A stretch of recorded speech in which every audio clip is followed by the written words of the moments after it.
Hello everybody, welcome to episode 42 of the On The Line Tennis Podcast. It is myself, Jack, and my co-host. Yep, regular co-host again, Gavin. Yeah, good to be back here this week. Good to see you, Jack. How are you doing? Alright, thank you, yes. Good. Been playing quite a bit. Been watching quite a bit. Madrid's been amazing. Perfect balance, yeah. Awesome. Yeah, Madrid actually, do you know, just before we dive in, what do you think? Madrid right up there with one of the best Masters we've had this year? Yeah, certainly. I think it's the most enjoyable tournament we've had this year, actually. I was actually thinking about that the other day. More so than the Australian Open. I'd put it higher than the Australian Open in terms of more enjoyable and more entertaining matches on show. It was good. I really like Madrid. I think it sort of gets hard done by in the clay court Masters. Everyone talks about Rome and Monte Carlo. It's sort of just shoved as the tennis's equivalent of a hipster event, you know, because it's the sort of altitude and it's not really ideal preparation for Roland Garros. It's just sort of shoved there. It's sort of just there. It's an outlier in terms of conditions, definitely, but that makes for interesting matches. I think. Yeah, it's good. I like it. I like it a lot. Yeah. So we are going to cover Madrid this episode. Sorry, for all the listeners, we've got a bunch of stuff to get through. A few of the early rounds of Andy and stuff, other GB losses. You know, Dan, Jack Draper, Radicano. On the men's side, Nadal Goffin drama. The other Nadal match with Alcaraz, Djokovic stuff. Alcaraz's win, and then a little bit on the final and the scheduling and that. Then we've also got on the ladies' side, Sara Sorribes Tormo. Radicanu's lost to Kalanina, Teichmann v Pegula, and then we've got the other Jabeur matches as well. Big lineup, yeah. Okay. Happy to start with Andy, Gav? I'm always happy to start with Andy. Yeah, I know you're busting to start with Andy, so let's get going. Yeah. It's certainly one of the most encouraging weeks we've had in a while. Yeah. 100%. Oh, 100%. Yeah, 100%. I'm not bursting to talk about it because there's little asterisks and stuff. Well, I am actually. Yeah, I am bursting to talk about it, but pick yourself up with your excitement level. I think it's just the fact I've still got to get over the disappointment of having that big match on the cards, and then because it didn't happen, I don't like going back to it in some ways. Yeah, it was sort of a damp squibbles, especially like checking the Twitter and just finding out. I think the Madrid post was pretty blunt of Andy Murray's not playing pretty much, and well, I hadn't even checked Twitter at that point. I got up, found out it was like brutal. It was like not even we're sorry to see him go. It was like he's not playing. It's like fucking hell. I know, yeah. That's not the nicest way to find it. I found out. I was speaking to my mum, and she said, "Oh, have you heard the news yet?" And I was like, "There's one thing that would piss me off this morning. I don't want to hear it." And she was like, "Yeah, yeah." Andy's pulled out of his match against Novak Djokovic. But when I found out it was just because he was, he was shitting himself, sort of thing. Then it wasn't so bad. I didn't feel so bad after that. If it had been because of physical issues, or obviously it's a physical issue, but or fatigue, something like that. Yeah, exactly. An injury, a tennis-related injury. It would be interesting to see them play each other at like 11 a.m. with like none of the crowd in their seats yet. You know what I mean? To start the day, because that's usually at these events, crowds turn up late. I mean, strange scheduling, but we'll get onto scheduling in more detail. But bizarre to have them play first match. Yeah, it ended up being a moot point, obviously, because the match didn't actually happen in this case. But there is definitely relevant matches where the scheduling was definitely an issue. Obviously, yeah. First one I wanted to talk about, so we'll leave that behind. I don't want to be disappointed anymore. I want to talk about all the positive stuff. It's Andy v Thiem. Yep. Obviously, Thiem. Yeah, forehand's still not there. They did keep going on about how he wasn't getting the rotation on his forehand that he would have liked. Yeah. But there was loads of other stuff that was good from Thiem, and to get through that quite tidily for Andy's first clay court win in like 5 or so years or something. Yeah, considering he wasn't planning on playing the clay court season at all, and he just turns up, and I know it's not peak Dominic Thiem, but he beats him in straight sets for a loss of only 7 games. I mean, it's pretty impressive. Should give himself a pat on the back for that. Altitude clay as well, so he's probably not played in that or prepared in that for a particular long time. Had a big training block in that. So yeah, we got to give him credit. And Thiem, you're right. There were positives from Thiem. I thought he fought and competed really well. I mean, there's never really been any issues with how he competes in the tour anyway, being honest. But his movement looked pretty good. He was physically okay, but I think it's just that forehand that's the big concern. I watched videos of him practicing it in Estoril. It did give me sort of concern. It did not look really there yet. You know what I mean? Didn't look quite back to its best. Yeah, definitely. Positives for both, I think. Definitely. Andy showing loads of amazing tennis IQ, sort of talking about the match afterwards, and obviously showing that he didn't just turn up to the match and hope for an injured team. He was he either did his homework or he just read the match, because the way he was talking about it, he was sort of talking about how he noticed Thiem was struggling to attack both really high and really low balls. So, he started to hit the ball a bit higher. He started to use sort of slice to keep the ball low. Both of those shots, he was struggling to generate pace on. I don't know if that was reactionary or if it was something Well, I prepared. think the best players are able to do that. I mean, the best players are able to think on their feet. They don't need to rely on coaches to give them information. They're able to sort of adapt and work Yeah, out I themselves. feel like it was that. I certainly feel like it was that. Working on the job sort of thing. Yeah, but well, yeah, I think so. But also really cool to see use serve and volley to exploit Thiem's deep return position. Surely a premeditated move because everybody's aware of how deep in the court Thiem likes to return from. But just a really smart match. Really tidy. Really just proper Andy match. Like as close to vintage Andy as we've seen for a while. Even if Thiem wasn't at his best. Yeah, I think that's fair. Yeah. And I feel like that was the same in this next match as well against Shapovalov. Yeah, probably not vintage Shapovalov, I must admit. It was some dodgy... Well, in some ways it certainly was. Not, what's the word to say? Not consistent Shapovalov is probably best. It was up and down like a yo-yo, but I mean, that's sort of Shapovalov anyway. Not being exactly. I love watching him play, but... Split personality. Yeah, like Dr. Jekyll and Mr. Hyde, except it was sort of more Dr. Jekyll towards the end, really. Yeah. But let's give Andy a bit of credit. Andy, I thought his movement was excellent. I thought the way he was timing the ball was brilliantly as well. I think the way he was striking it was great, especially in his defense against Shapovalov. We obviously know how big Denis hits the ball.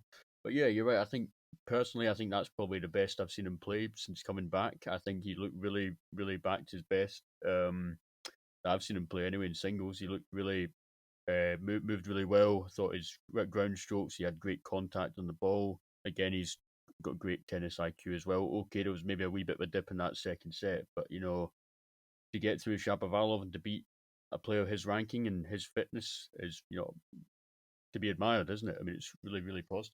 It definitely is. Yeah, just fleshing out a few of the points you said there, because there was loads of opportunities for Andy to show tennis IQ and use his movement to his advantage. Like one of the main things, Shapo's been using serve and volley a lot more recently. He's been using net play in general to finish off points a lot. I'm sure you remember him in Australia playing Rafa, and that was quite a big part of his game there. He used it in Dubai, I remember, to finish off Fusovic to get over the line in the third set. It's a play that's probably been more profitable for him than it has been negative, definitely. But Andy totally took this away from Shapo. Like, I think Shapo ended up winning 16 of 30 net points. Now, that might not sound like an amazing stat for Andy, but if you take into account the fact a player coming into the net is almost always in the ascendancy in the point. Yeah, and Shapo hits the ball. I mean, he's putting Andy on the defense a lot of the time, the defensive. Yeah. Exactly. So my point is, if Shapo's basically winning 50% of his net points from an offensive position, Andy's defense, amazing. It's like the anticipation, the ability to basically have set off for Shapo's ball before he hits it. It's just, I actually slowed down a few of the points to see what was going on, and you can see Andy sprinting for the drop shot before Shapo even hits it. Like, remarkable reactions, remarkable the way he's able to read the game as well. What's the Robbie Koenig phrase that I love? It's like a mongoose and amphetamines. That came out. That surely came out at least once during that match. I mean, then the lob as well. I mean, the defensive lob capabilities of Andy Murray are an absolute joke. Like, gotta be up there with the best defensive lob of all time, surely from any. Yeah. I mean, can't think of any that have been able to do it better. I mean, 1000%. It's just so consistent as well. He's always able to judge it just perfectly. You know what I mean? He's always able to do it, even against taller players, like obviously the famous ones against Karlovic at Wimbledon. I think he lobbed him 3 times in a match once. But he's able to do it against all types of player, and he's not scared to do it in the big moments as well. He's able to do it in the clutch moments. But I mean, yeah, really, really positive. I know he beat Thiem in straight sets, but I mean, for me, that match in Shapovalov really was the most positive I've felt about Murray since he's come back.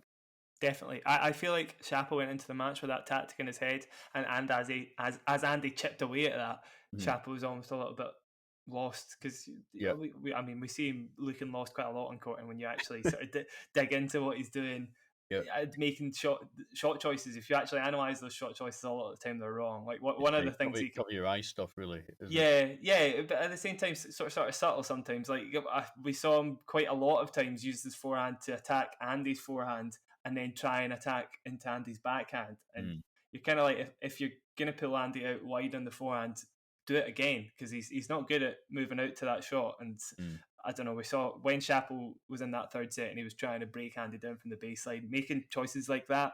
Those are the sort of things that don't get you the win, is basically what I'm saying. Because Andy's always going to outsmart you if you're not fully on it.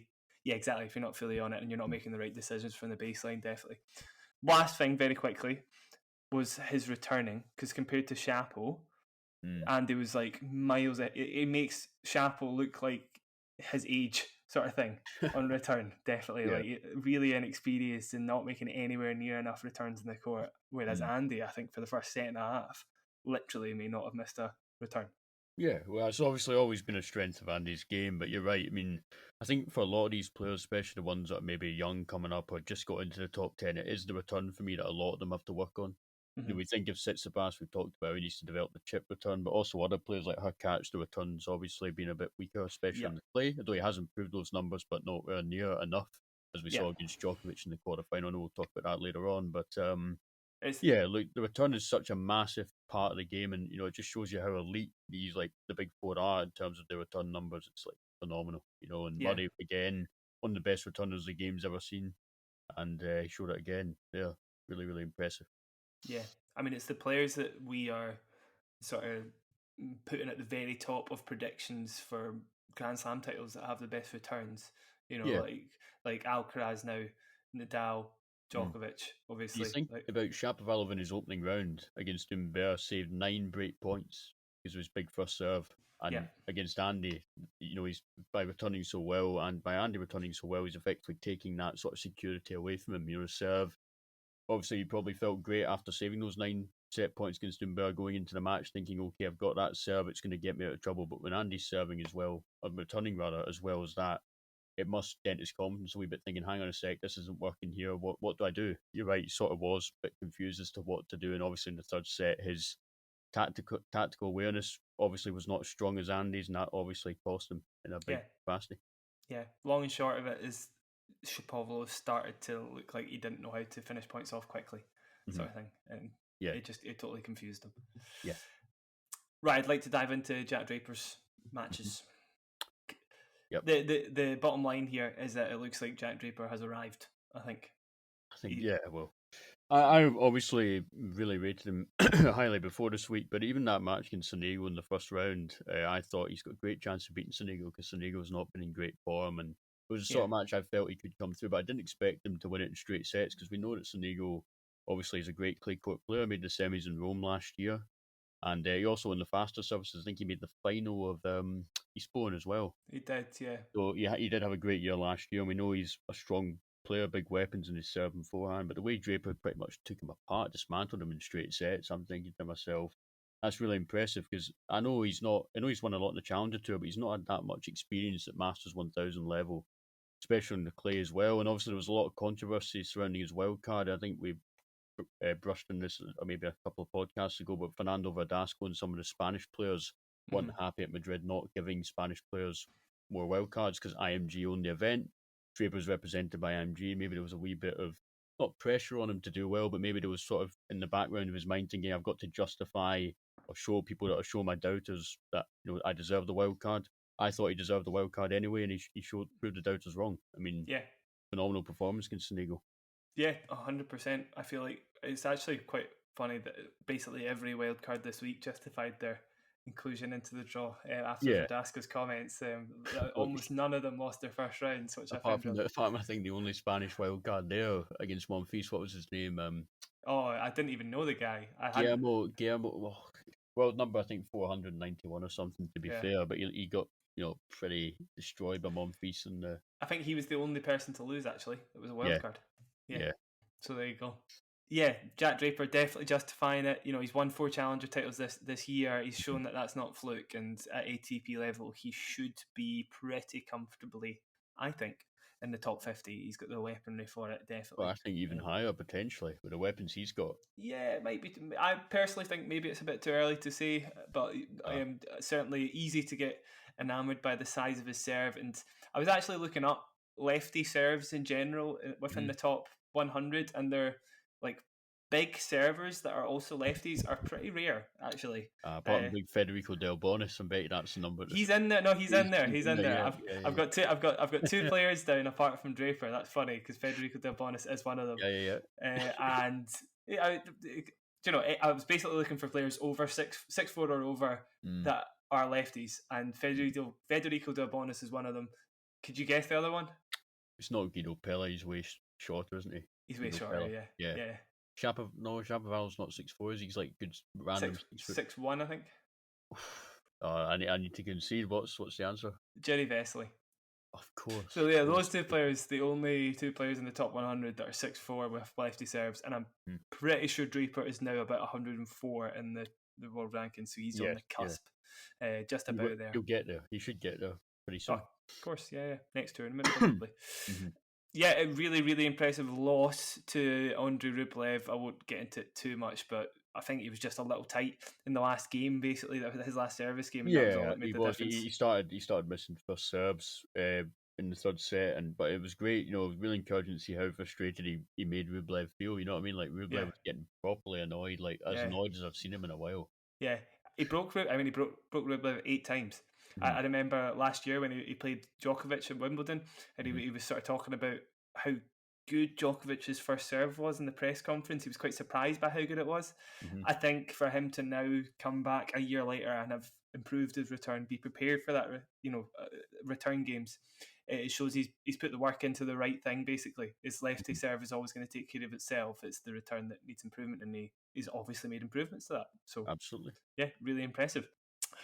Rublev v Dan very quickly, just because it was a very funny match. It was quite funny. Yeah, it was quite funny in the comments. I shouldn't laugh at this, but when they've announced that Rublev Evans was going to replace the Djokovic Murray, I don't think the fans were quite as excited. Yeah, I know.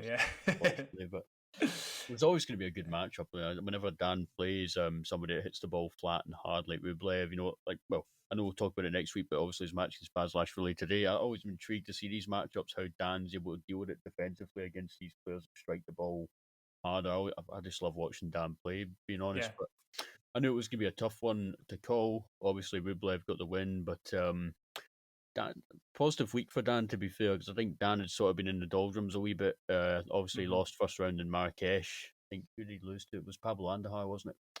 Can't remember. I think it was, yeah. But I think Dan sort of, obviously we saw how great he played last clay court season and making the semis of Monte Carlo, and he's maybe not been able to hit his stride or hit that peak since then. But I thought there was some encouraging signs from Dan this week. Definitely, yeah. Yeah, I think actually he might be out of Rome now. He is. Yeah, I didn't want to mention that, but spoiler alert. I know, yeah. But totally. He was very, very good in Madrid, and actually had chances in both sets. I think he had set points in the first set actually against Rublev. The win over RBA was impressive. Oh, totally. Yeah, that was a really good one. I forgot about that actually. Yeah, I wanted to talk about how he was driving Rublev mad with a short slice combo. I was thinking in my head, just backhand slice. I thought before the match, Rublev's going to find this a nightmare. They talked about it in commentary, and it was so true. For once, Drew Ed's get on the ball with us. Dan would drop it short. Rublev would push it cross court every single time. Not even an exaggeration. Every single time, and Dan would put it down the line or over Rublev's head, and it was getting so predictable. It was laughable by the end of the match. It was just, it must have been driving Rublev absolutely crazy. But Dan should have won for that bit of IQ alone, to be honest. But just Rublev, underrated maybe in some of the bigger points, and just managed to come through based on that. But really, he has got a tendency to win the big points. Like, he's got so much confidence in the forehand. Obviously, he can just put anything away, can't he? Yeah, exactly. Yeah, obviously Dan not coming through, but really encouraging signs. Really enjoyed that match. Entertaining match and funny to watch. Exactly. Yeah. Right, I want to talk about Nadal Goffin. I did not expect Goffin to push him all the way. Being honest, I kind of thought. Didn't feel bad for Goffin, but I did sort of think this could get ugly if Goffin doesn't produce his best. Obviously, he won the title in Marrakesh, so I should have maybe had more faith in David. I know, but there was that sort of worry with David, that if he's not playing well, he can just sort of get blown off the court a wee bit. But obviously, 1,000%. But obviously, he turned up because he turned up. Nadal had a couple of match points in the second set at 5-3. Ended up losing 4 games in a row, and it went to a match tiebreak. Obviously, the match tiebreak probably the story of the match, the part to talk about, because it was some match tiebreak. Obviously, I think it was. Goffin might have had 4 match It points. was sort of like one of my champions tiebreaks in the past. Sort of brutal, but yeah. Yeah, I think you've talked about that before, haven't you, Gav? We don't need to peel that one. I've broken the curse since. Yeah, you get the idea. I think Gav was is Goffin in his analogy here. I'm pretty sure. I lost like 5 in a row, and finally got my best ever win in singles by winning one. And like, I didn't even celebrate because I was that shocked that actually I'd won it. I was sort of like, fuck, did that actually just happen? But anyway, the curse has been broken, and I can now move on peacefully.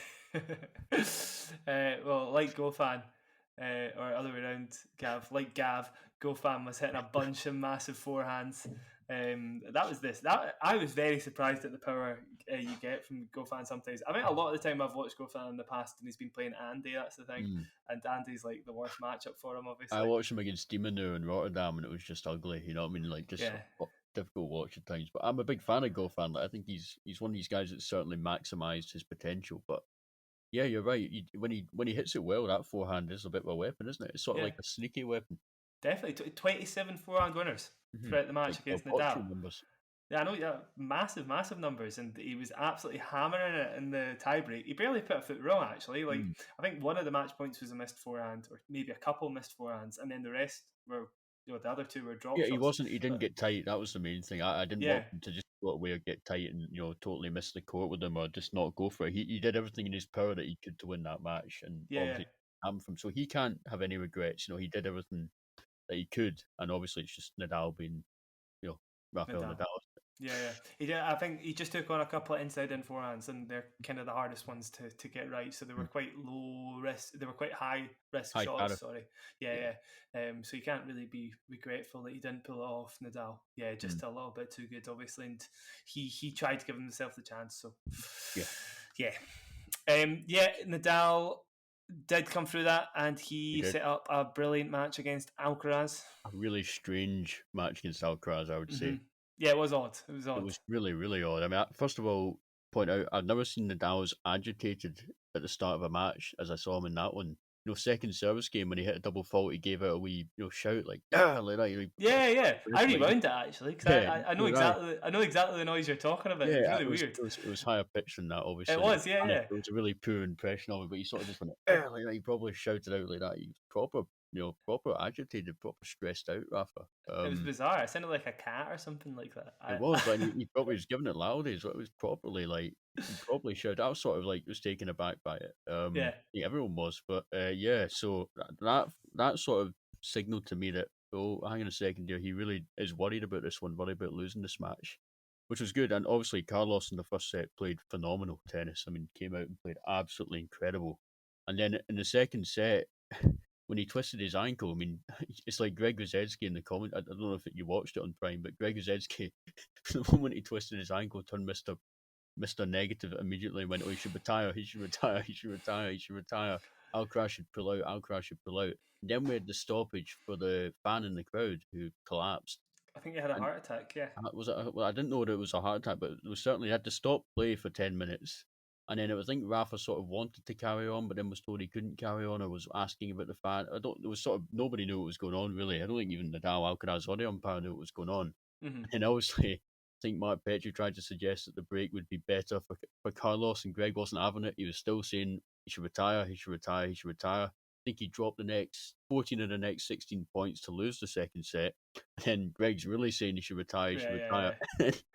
In the third set, he comes out and turns into like first set form again. Like, it was just really. It was very weird. I really don't know what happened. Actually, I didn't feel like he had enough time to regroup. But obviously, I don't know. I did not see it coming. And the passing shot he hit, I think it was the backhand pass, wasn't it? That he passed Nadal with. I mean, that was like Nadal-esque, and there was. I know. No, it was a forehand pass. I think the forehand. I know the one you mean. I'm pretty sure. Yeah. A couple of comments to make about the match, definitely. So, Alcaraz obviously hitting 35 winners to Nadal's 10 sounds like absolutely astonishing stuff. but for me, it wasn't really a sort of changing of the guard moment we were talking about. No. I think we need to calm down. We'll talk about that later on, but yeah. Well, we could talk about it in relation to Nadal, because for me, Nadal wasn't playing anywhere near his best in this match, and I think it was to do with coming back from injury. He wasn't. And generally, just a little matchup sort of trait between the two, and why it would favour Nadal. Not favour Nadal, but certainly mean Nadal should be more competitive. Alcaraz hits obviously massive linear strikes. He doesn't really play like a clay courter yet, in my opinion. Yeah. And for Rafa, generally, he is able to use that pace and his own spin to completely, blow his opponents off the court, sort of thing. Yep. Yeah. And generally, I think if it was Rome, if it was Roland Garros, we wouldn't. And obviously, Rafa wasn't as injured as he probably was at this event. I think we wouldn't see the same dynamics taking place. Yeah, what I would say is after the match, I think Annabelle Croft was really excited and said, I think he's going to win the French Open. It could be a changing of the guard moment. No, because we still have to remember it's altitude, first of all. And the prime example I give is Zverev beat Rafa in straight sets last year in Madrid. A week later in Rome, thrashed in straight sets. Exactly. I want people to calm the ham. Very good point, actually, Gav. Calm the ham. Calm the fucking ham. Because the fact of the matter is, Roland Garros is best of 5 sets. The clay is slower. Nadal's won the most titles there of anyone. Barely loses a match, or even let alone a set there. He generally, the trend for the past few clay court seasons has been that he started slow and he's not going to be knocked out at the Masters. And generally in Rome, he picks up the pace and makes the final or wins it, and then he gets the confidence going to Roland Garros. So for me, it's like, calm down, I know, You just need to calm down. Also, it depends on the draw. Alcaraz might be drawn against somebody like a Baez in the first round, and you might have Baez, Davidovich, Fokina to get to play before he even gets to the quarters. And if he drops sets, I know he's 19, but if he drops sets, he will be fatigued. And playing Rafa at Roland Garros is totally different to playing Rafa in Madrid. Totally. Just calm the ham. I'll provide a small counter to that when we're talking about Djokovic. And there is a little bit of reason for hype, certainly, in that match. I'll say in a second why, but overall, Gav, I totally agree that we shouldn't be. I think it's just very easy to get wrapped up in Alcaraz's game. And how did you see the ATP? Did you see Tennis TV's the infamous Twitter post? I retweeted it, to be fair. What one was that? It was like Saturday night, and it was like you had Djokovic, Nadal, Federer in the background, and they had like movement for Djokovic. They had like fight for Nadal. They had elegance for Roger, and then they had Alcaraz at the front, and they went Carlos Alcaraz as if he had all these things, and the big three only had one.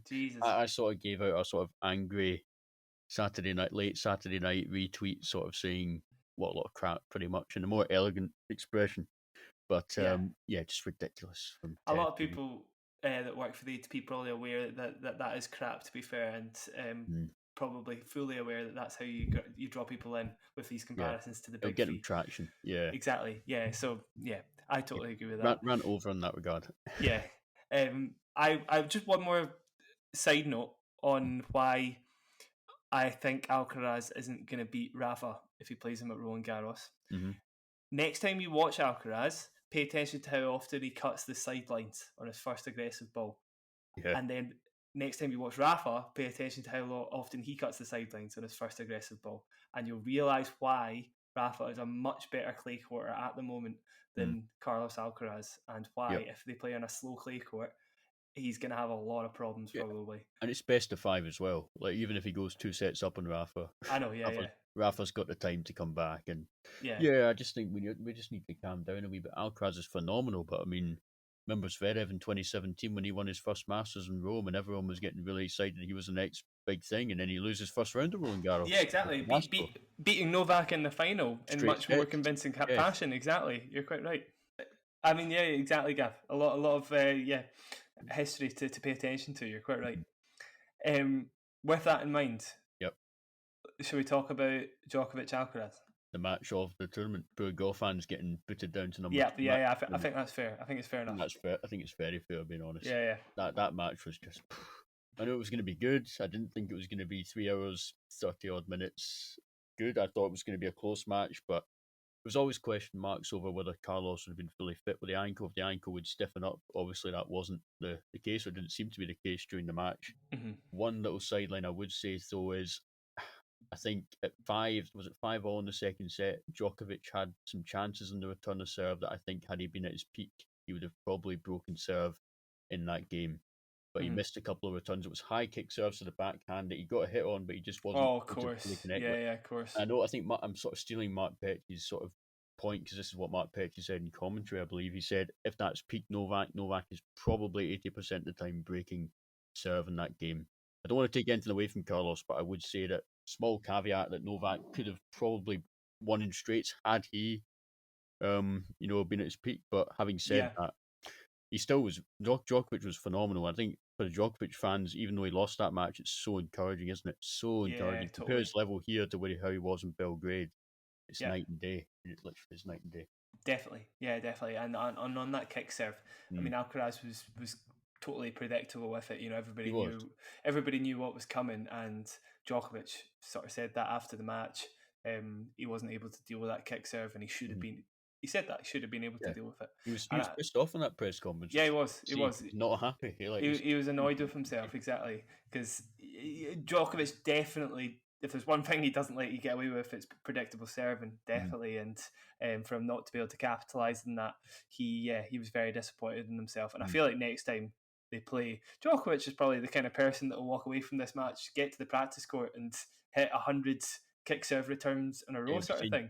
Goran, give me your peak 2001 Wimbledon winning kick serve. Exactly. Yeah, exactly. So next time he plays Alcaraz, he'll 100% be prepared for that one. On the positives, though, Djokovic was incredible under pressure throughout the match, and serving just off the charts as always. You know, he's always had an amazing serve, but against Alcaraz more so, because obviously Alcaraz's returns are incredible. He wasn't playing the best match, but when he really needed to win a point, most of the time, certainly on serve, he won the point. Then at the same time, I want to talk about how well Alcaraz played under pressure, because in the tie break, one of the few people who goes into a match tie break with Djokovic and plays better than he's been playing throughout the match. In fact, probably this is why everybody gets so excited, because players don't come along that often and are able to raise their level like that. Especially having had a match point, having to deal with the disappointment of having match point and not taking the match point as well earlier in the third set, and to still be positive in that time break and just continue going on as if that disappointment didn't happen. I mean, very special, isn't it? Especially for a 19-year-old. Yeah. As well. Yeah. The two shots for me, or the one shot, I guess, for me that was the biggest sort of sign that Alcaraz was able to raise his level. He was hitting backhand down the line winners, basically, like a couple of times, or he hit one and then a volley, basically. And that's not his go-to. He didn't only rely on sort of tried and tested shots. The drop shot as well. The drop shot basically is his go-to nowadays, isn't it? But to hit it under pressure obviously takes a lot of balls. It does. Definitely. It does. But the backhand down the lines for me were the most impressive ones, because that's not his go-to, and he still pulled it off. He still does it for fun, doesn't he? He makes it look so easy. I mean, there's so much control. That's like the toughest shot to hit as well for a winner, and he just does it for fun. Exactly, I know, exactly. But the last one was a kick serve followed by forehand inside in, and that'll probably become the Alcaraz play for years to come. That is definitely his go-to. So I suppose that was quite fitting. That was the match point. But other than that, to raise his level with some of the backhands that he hit, incredible. Some forehand that as well, like to not get tight in that forehand and just hit it as cleanly as he did in match points. Like, fair enough. As soon as Djokovic was like a little bit off court, I was like, Alcaraz has got this every single time. You know, he's nowhere near the line with it. You just straight into the open court. So super impressive. I've got a few other. You make a whole podcast about that one match, can you? I know exactly. I suppose I just want to say that I get why people are so excited about Alcaraz, and for me, this shows that he has a very good chance of winning 2 of the 4 slams, and those are the Australian Open and the US Open, because he's an incredible hard courter, and the way he played at Madrid is still, for me, a bit of a hard court game. Yes, his movement is incredible on clay, but I feel like if he plays a better clay courter and Djokovic on a slower clay court, then he would probably lose. US Open for me is probably his biggest chance for a major this year. I know people are going to say the French, but I still think US Open this year is I his don't. big chance. Only because I totally shut down the French. I don't think we've seen.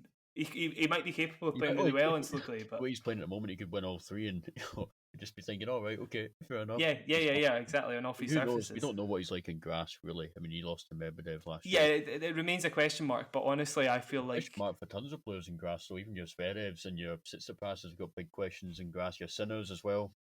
Everyone's got questions. Your Karatsevs, yeah, I feel like we've got a few answers in regards to Tsitsipas and Zverev at the moment. They've got improvements to make there, definitely. But Alcaraz just hasn't played enough on the surface, and my instinct would say that Alcaraz probably will be a really good grass quarter. Well, on the grass, he's got to get through Big Chilich as well. That's obviously going to be Oh, of course, yeah, otherworldly challenge to get that's through. But true. Rafa and Clay and Chilich and grass. So Chilich probably won't be good luck with seeded that. at that point, will he? So it'll be a first round with Chilich. First round, late night, day one centre court and thriller, I think. Yeah, the other thing obviously is that unless your returns are totally on point, then you can just get beat by anybody. Obviously at Wimbledon, Yeah, that's true. Yeah, if you face a big enough server, definitely. But Sam Querrey could sort of just lumber up and knock you out. You know what I mean? yeah, That's the sort of thing that can happen. yeah, totally. And maybe spot serving, that might be a problem for him. Obviously, the kick serve won't work as well and stuff. So, yeah. But yeah, I mean, like he's got the net game for it. He's got the speed of shot for it. He's got the movement for it. So yeah, he's pretty well equipped. Yeah, definitely. Well, we'll see. We'll see. Movement may be a bit of a question mark. I don't know. Like a lot of people, I think, underrate how easy it is to transition from clay to grass. To be fair, it's a totally different movement pattern, and so we'll see what happens. Yeah, Jesus, that was a big match. Let's finish off very quickly on the men's side, just with what happened in the final. Yeah, dear. I watched the second semi-final, and I thought these players, either one of these players is going to be fucked for the final. That was my first thought when they were warming up and thinking it's like 10:30 at night Madrid time. And I'm thinking to myself, they're going to hope that they get through this in straight sets and under an hour. That's how they're going to need to get through this. And to be fair, the way that Zverev played the first set, I think the first set was over in half an hour, and he served 91% first serve percentage. And Tsitsipas was like having no chance in his, Zverev's service games. I thought, okay, fair enough. And then what happens? Sasha's second serve troubles obviously come again in the second set. He loses that second set, and then in the third set, he sort of switches back on. I'll play devil's advocate for Zverev here. Obviously, the second serve is a big problem, but he still came through the match. And, an extra 40 minutes on court for that second set, would that really have made all the difference, in terms of scheduling? It's really, yeah, I mean, people are trying to be really sympathetic towards Zverev, and I am to a certain degree. The scheduling is ridiculous. We'll talk about that in a minute. But he did go and practice serves after the match at like 1 a.m. Yes, He did sort of almost boastfully boast a picture of him and his team having dinner at like 2 a.m. Don't know why he posts that on Instagram. I don't know why anybody posts pictures of their dinner on Instagram being on at like 12 in the morning in the hotel room. Don't know who's up viewing that. But not A-level content, social media content there. But anyway, I sort of thought to myself, get to bed, pal. Like, just go to sleep. What are you doing this crap on Instagram at 2 a.m. for? Like, go to fucking sleep. Just practice the next day. You've got a full fucking day to practice. Yeah. Winning, but I'm just sitting there thinking it's not very logical at all. No, totally. And for those that don't know, Zverev, burst into the press room, totally raging at the fact that he'd been put on so late 2 days in a row. And I mean, the scheduling's ridiculous. I mean, the scheduling is a joke, and we have to talk about that because it's the same in Rome as well. I think I'm trying to think about this yesterday. I think in Rome is that the winner of the night semi-finals only won the tournament something like once in the past decade. Really? Wow. 2011, when Djokovic won it at the semi-final, he won the tournament. But if you think about the previous years, I mean, when Nadal's won it, he's generally been on in the day. So if you look at the actual records of the winners in these tournaments, I think it's slightly better in Madrid because I think 2016 Novak was the night semi. But I think in general, the day session winner wins the final. Yeah, I'm now trying to look up if Karolina Pliskova was playing the Rome Masters semi-final last year. Oh no! I mean, it's a men's side. I only talk about the men's side, really. I know, I know, but now I'm just curious if there's another. I think Swiatek played the night semi when she won 6-love. I think did she actually? Somebody brought that up on Twitter to sort of try and annihilate this guy's point. But my response would be with the men on the Saturday night, they played generally later. Yeah. So yeah, stick up for the sort of nighttime men's semi-finals there. Stick up for them, but Yeah, I mean, it's ridiculous. I mean, it's an economical decision as well because they want more money. If you have 2 sessions, you get to charge for 2 tickets, don't you? I mean, it's Yeah. simple economics, but they need to sort that out because with stats like that, and in Rome in particular, it's overwhelming that the daytime semi-finalist generally wins the final. I mean, it's it's madness. Having matches start at 10:30 at night is not good for the sport either. You're losing your peak audience, like especially if you want to get like younger, kids into the game. They can't watch these matches being played at 10:30 at night. There's no reason why you can't start at 12. I think Mark Petchey suggested this again. Start the first semi at 12. Start the second semi at 3. Play your women's final at night. Give the women the spectacle and give them more time to recover from their semi-finals. So they've got the spectacle nighttime peak time audience for the women's final, and you've got the afternoon for the men's semis. That's how it works. That should work very well. Yeah. Just put my name in the hat for Madrid tournament director next year. Yeah, Feli Lopez, step aside. You can sort of be like the Feli Lopez assistant sort of thing.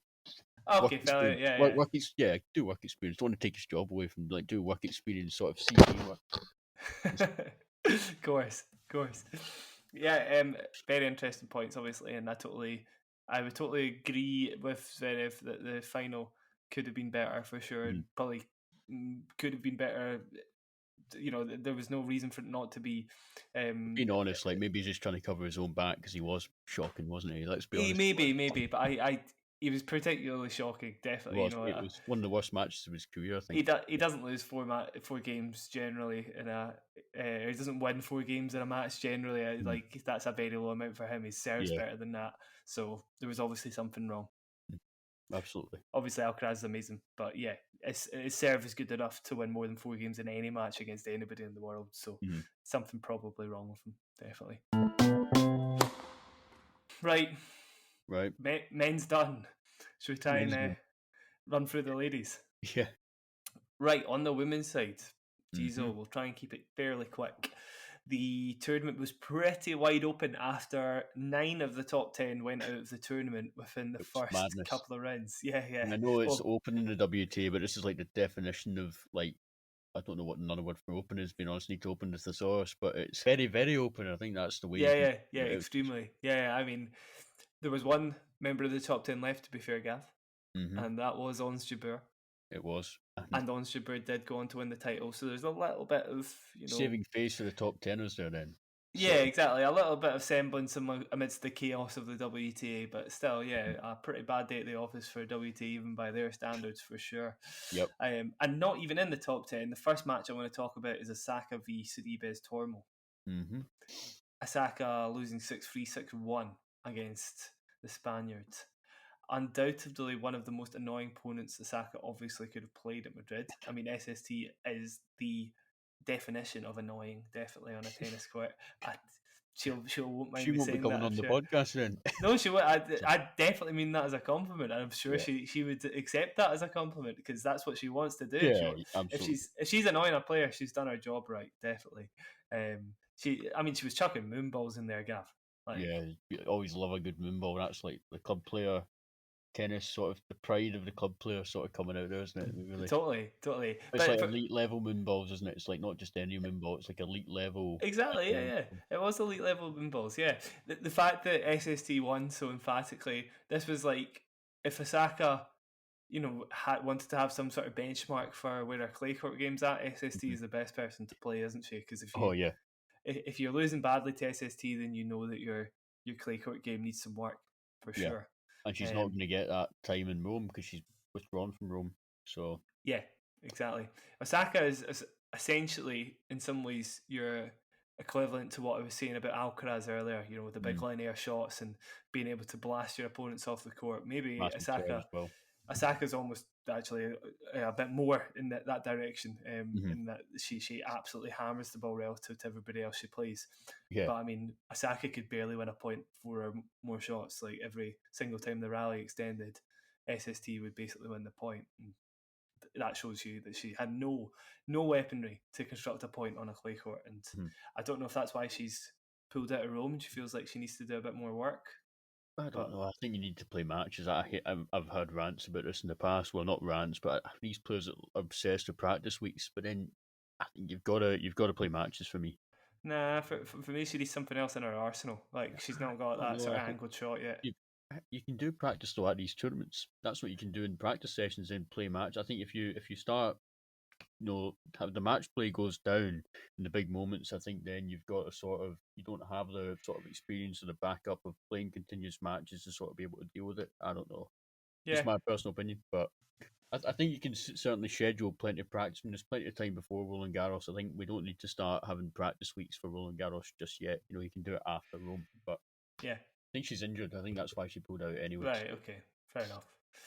It'll be a while still, I think, before we see Osaka excelling on a clay court, probably, Mhm. from that match. Yeah, Somebody who might be excelling on a clay court, though, and I know she lost this match, but this is why I want to talk about it. Radicano v Annalina Kalinina this week. good pronunciation. I know, rolls off the Again, tongue. I rolls like saying it. nice, It's quite. It, what, it makes like me feel quite happy when I say what, Annalina it's quite Kalinina properly. that's therapeutic there, right Yeah, there. it And is a bit exactly. you're having a tough day at work or whatever. That's just say that 3 times, and all of a I sudden know you're in. Annalina Kalinina, Yeah, Annalina Kalinina. yeah. I mean, you're immediately in sort of your safe zone, aren't you? Exactly. Yeah. Did you see the match? I did, yeah. It was up and down, very tight, obviously, as we said before. But when I sort of had this sort of flashback to Miami when it was sort of getting, to that latter stage of the match, I did think, can she pull through it? I sort of began to have my doubts. Maybe that sounds like me just being really pessimistic because I have been pessimistic in the past.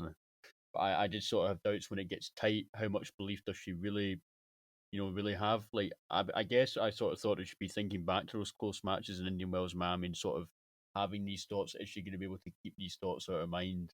That's And obviously, fair. I Yeah, don't know. It's that's fair. difficult. It goes from player to player at the end of the day. But for me, I think when you've had two tough losses like that, certainly from my personal experience, for example, the champs tiebreak thing, I sort of start to dread it or start to feel a wee bit more negative when we go into that champs tiebreak. I don't know whether it's the same at that level, but Yeah, totally. when it gets tight, maybe she is sort of thinking, "Oh, I better not do this," rather than, "Oh, I've got to continue doing this." And maybe it Yeah, might yeah, of course. be thinking, "I better not do this again." Yeah, And yeah, maybe thoughts, totally. positive mindset. I don't know. I'm not a psychologist. You probably tell from that, but yeah, that's just what I was thinking. And obviously, she didn't pull through. But look, just plenty of positives to take. I mean, that was quarter final. No, not quite. Was not quarter final. Was it round Round 16? of 16. Get mixed up with my events, but yeah, round of 16. Plenty of positives to take, and she will get there eventually. I mean, people just need to be patient. I think it's going to be particularly bad, the pressure on her at Wimbledon and the grass court season coming up, but Yeah. I think she will get there.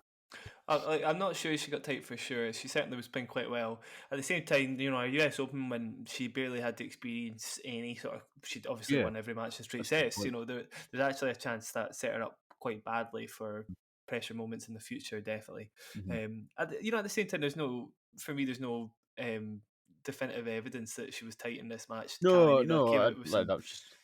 Yeah, you got to give credit to Carolina. I need maybe just for me it was in her mind, maybe it wasn't in her mind, but that's just sort of what I was thinking. But she did play great tennis all week. I think since the US Open, that's the best tennis she's probably played. You know what I mean? Especially when Mhm. she's not had that much experience on clay. In fact, that was one of her first tournaments in clay, wasn't it? Like, Yeah, she's only played maybe two or three.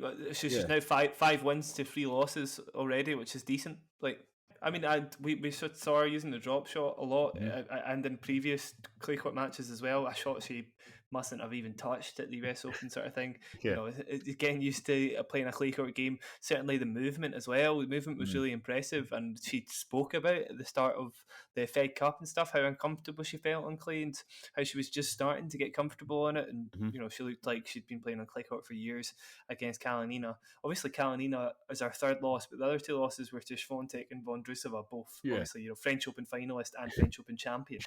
I don't think she's got too much to worry about, and she's actually made really good progress. Is what mhm. I was going to say. Yeah. She has. She has. She's still got to get the off court stuff worked out. And I think when she does have a settled team and she feels fully happy in her team off the court as well, that's probably going to translate to better results on the court. So, Yeah, definitely. yeah, I think just give her time. There's a bit of back pain in this match as well, actually, Gav. So Mm. to come through that too. Yeah, Like, exactly. Back yeah, pain's not easy to deal with. no, not at all. Really impressive. Yeah. Right, next match I would like to talk about, Mm. or next, yeah, we'll talk about that first. We could fast forward to Pegula Teichmann, and then we'll talk about the Jabeur matches. Mm. The Jabeur matches. The Jabeur matches, Love yeah. that. Because that's our last three to talk about. Yeah. Pegula Teichmann, the first of the semi-finals, or the second, I think, whatever. Did you see the match? Yeah, one of them, exactly. One of the semi-finals. That's all I had to I say. didn't see all the match. Being honest with you, there's so much going on in Madrid. Like to keep track of all of it across all the times. That's one of the matches I didn't see. Did see some highlights, but I didn't see the full match. So I think you're going to have to lead the sort of analytical perspective on this one. That's fine. Yeah, that's fine. So Teichmann looked to be attacking Pegula's forehand for her backhand. Obviously a lefty Teichmann. For me, I have no idea what she was doing, to be honest. I don't know why she did that. I still can't really figure it out. Pegula can trade cross court for hours all day, and quite frankly, Pegula's forehand is probably her best shot, in my opinion. Cross court as well in that direction. So either that's a tactical blunder, or Teichmann doesn't have a backhand down the line. Because I didn't see her hit a backhand down the line really at all. I mean, she tried it a few times and she did miss it. So maybe that's a shot that Teichmann doesn't have. Confidence in it, maybe. Yeah. Probably. Probably. Because I think she was quite aware that she was losing that battle more often than she was winning it. She kind of started to put it together eventually, like saved a set point with backhands down the line, but at the same time, you barely saw that pattern of play happen, at all throughout the match. So yeah, Pegula looked like she was always winning it. Eventually, Teichmann kind of had her chances in the second set, showed a lot of really good variety, able to use her forehand cross court to dictate play. Teichmann's, it was kind of whoever could get their forehand cross court into play first, because it was an absolute effort from the other player to change the dynamic of the rally, basically, without putting themselves at major risk, sort of thing, and opening up the court. But Jessica Pegula was the player that was able to do it way more often than Teichmann, so there was always going to be one winner for me, to be honest. It was a really interesting match because Teichmann probably has the weaponry against probably anybody, to be honest. Teichmann's got one of the highest peaks in the game for me. Probably just tactical awareness. Maybe it sounds like it just sort of let her down a wee bit, or lack of confidence in one shot. Yeah, exactly. But also execution, and I think Pegula just made the safest, not the safest play she could have. She obviously took on a bit of risk. You got it against any probably player. A good balance between percentage and aggression, probably. Yeah. She was. I mean, Pegula's always going to be described as steady, but she was particularly steady in this match. I didn't take on much risk with direction at all, and it was to her credit. Teichmann looked totally confused as to how to win a point consistently. So, a very interesting match. Yeah, and for Teichmann to get beaten quite easily, having not dropped a set throughout the tournament, Pegula will be really, really happy with herself. Definitely. Yeah. She's 100% more of a hardcourt player, Pegula. But and obviously, again, Madrid, not proper clay in a lot of ways, and we might see her get dumped out of Rome quite early. But at the same time, I think she'll be quite encouraged by that, for sure. Yeah. Right, should we talk about Ons Jabeur? The Jabeur matches. Yeah. The first of which I would like to talk about was the quarter-final she played against Simona Halep. Do you see any of that? Did see a bit of it, yeah. Very, very entertaining match. Obviously, it was always going to be entertaining when Jabeur's involved, isn't it? I mean, I don't think we need to question the entertainment value, but I think obviously that was Halep's first tournament with Patrick Mouratoglou, wasn't it? I think it was. Yes, it was. And PM, your sort of French counterpart, so to speak. So obviously I was always going to be intrigued to see how he would impact the game, but I mean, I guess we have to remember it's the first tournament they've been together, so it's not going to be like that. Not going to be immediate. No, just click. But yeah, I mean, I thought Jabeur was excellent. I thought she played really, really well. Thought Simona probably wasn't quite at her best at the level that she needed to beat Jabeur at that. Jabeur playing at that level, but I think we need to give credit to Jabeur because the variety she has in her game, as well as the power she possesses. I mean, I think it's really, really good to watch. Not only good to watch, but it's sort of it can help her on all surfaces, and obviously the altitude will be a bit quicker. I think it helps her ground stroke pace as well, her serve as well. So I thought she was excellent. I mean, I don't know what you thought, but I thought she played fantastic tennis. Yeah, I thought she played her best match of the year. I mean, I've not seen every match Jabeur's played, but from the ones that I have seen, it looked like she was played her best level here for sure. It's certainly the drop shot. Yeah, I don't want to say too much because I'm doing a deep dive of it on the. I don't want to ruin your. Yeah, I don't want to give too many spoilers. Spoiler alert! Spoiler. Yeah, it did take quite a while to put this together, but to use the drop shot effectively against essentially the best mover in the women's game, probably it takes a lot of that's not a spoiler. It takes an insanely high level of execution. The Yeah. drop shot execution was just phenomenal, and she got it right pretty much every time. There Yeah. was a lovely camera angle of it, seeing it from the side of the net and how much net clearance she gives herself over the net to hit a drop shot. Basically, from behind the baseline. I mean, the margin for error is tiny. It's ridiculous. Like a lot of the time, she doesn't give herself any height over the net at all. It must like just trickle over the net basically, and magic touch. Crazy high level. Obviously, that's always been her go-to shot, and it used to be more so her go-to shot. You know, she used to play it all the time, sort of thing, and she's actually cut back in them, but she definitely was using them more often in this match than she had been in other tournaments. Well, she used it more often in this tournament than she had been in other tournaments. Just Madrid definitely suits using the drop shot, because if you get up to the drop shot, to keep the ball under control and get it back in the court in high altitudes is really difficult, obviously, to get it up and down. So it works really well. Obviously, you have to play it well, though, because it will bounce a little bit higher. So the execution has got to be phenomenal. Spot on. Yeah, exactly. Really interesting match. Loved it. Yeah. More to follow on your blog. Yes. So give it a look if you're interested. Swiftly move on from that, so you've got fully unique content. I also don't want to seem like I'm advertising myself for too long either, so I'll move swiftly on to her semi-final with Ekaterina Alexandrova. Alexandrova had beaten Jabeur 6 times out of the 7 times they had played. It should have been a bogey match in some ways, but Jabeur came through very confidently, 6-3, 6-2. Did you see this one? I didn't see this one. No, did not. This one, unfortunately. Well, I can give you everything that happened. Very interesting, obviously, because that's a matchup she completely turned around. Alexandrova, really, really flat shots. This is why. This is total evidence that Madrid isn't a proper clay court tournament. Pretty much every one of the semi-finalists, a lot of the latter stage players, even Pegula, exactly, Pegula. My kind of clay, in other words, like the west of Scotland, Dunlop League should take inspiration from Madrid's clay. That's all. Yeah, well, maybe. I much prefer the slow stuff, I gotta say. No. But flat hitting all the way. Yeah, Alexandrova, really, really flat hitter, and I think she'd just been able to overpower Jabeur in the past. And also, obviously, if Jabeur is using her drop shot as her go-to shot, trying to drop shot off a flat hitter's pace, it can be, super, super tough if the courts are particularly quick. However, the improvements that Jabeur has made to her ground strokes were the reason for her coming through this match, to be honest, because the drop shot didn't make much of an appearance compared to the Halep match. I think she played it about 50% less often. So to come through using basically the power of her forehand, backhand, and her first serves obviously improved a lot as well, and probably did make a little bit of an impact to the end of the match, but it was certainly the forehand and backhand that were obviously, the most explicitly impressive, definitely, like crunching winners sometimes when she was pulled out wide and stuff, and her ability to change direction in the backhand, so impressive, definitely. I don't know if you've ever seen Jabeur sort of hit the backhand inside out, but that's one of her sort of go-to shots. She kind of, you don't know what to expect a lot of the time. I think it's the main thing when she hits the backhand, because obviously she can play the drop shot as well, definitely. She spoke about after the match being able to impose her own rhythm rather than sort of being dictated by Alexandrova's rhythm, and it was kind of the reason she'd been losing matches to her in the past.